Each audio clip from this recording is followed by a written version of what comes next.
क्या आपने कभी सोचा है कि महाभारत के सबसे शक्तिशाली योद्धा ने युद्ध क्यों नहीं लड़ा?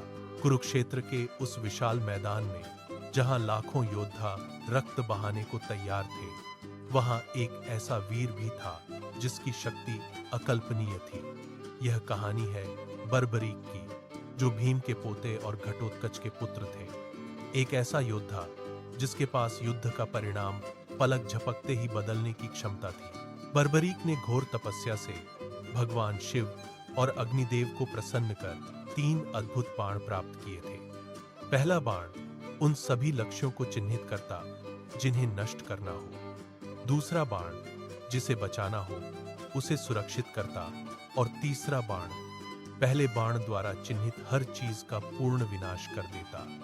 अपनी माता को दिया गया वह वचन कि मैं हमेशा उस पक्ष का साथ दूंगा जो हार रहा होगा, उनकी सबसे बड़ी शक्ति और सबसे बड़ी बाधा बन गया। उनकी यह प्रतिज्ञा सुनकर स्वयं श्री कृष्ण भी चिंतित हो गए, क्योंकि वे जानते थे कि बर्बरीक की उपस्थिति पांडवों के लिए संकट बन सकती थी। श्री कृष्ण एक ब्राह्मण का वेश धारण कर बर्बरीक के मार्ग में खड़े हो गए और उन्हें चुनौती दी। बर्बरीक ने पीपल के पेड़ के हर पत्ते को एक ही बाण से छेद कर अपनी अजेय शक्ति सिद्ध की।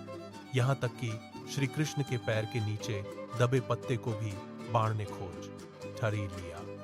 तब ब्राह्मण रूपी कृष्ण ने बर्बरीक से उनका शीश दान में मांगा। बर्बरीक समझ गए कि यह कोई साधारण ब्राह्मण नहीं है। उन्होंने मुस्कुराते हुए अपना शीश काटकर श्री कृष्ण के चरणों में अर्पित कर दिया।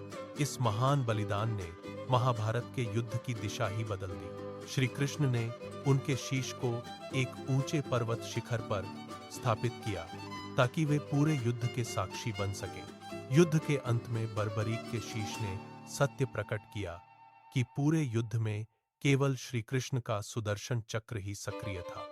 प्रसन्न होकर कृष्ण ने उन्हें अपना नाम श्याम दिया और वरदान दिया कि कलयुग में वे इसी नाम से पूजे जाएंगे। आज बर्बरीक को हारे का सहारा कहा जाता है। उनका जीवन हमें सिखाता है कि वास्तविक शक्ति अहंकार में नहीं, बल्कि त्याग और निस्वार्थ समर्पण में निहित है। जो भी भक्त हार मानकर उनके द्वार आता है, उसकी विपत्ति अवश्य दूर होती है। जय श्री श्याम।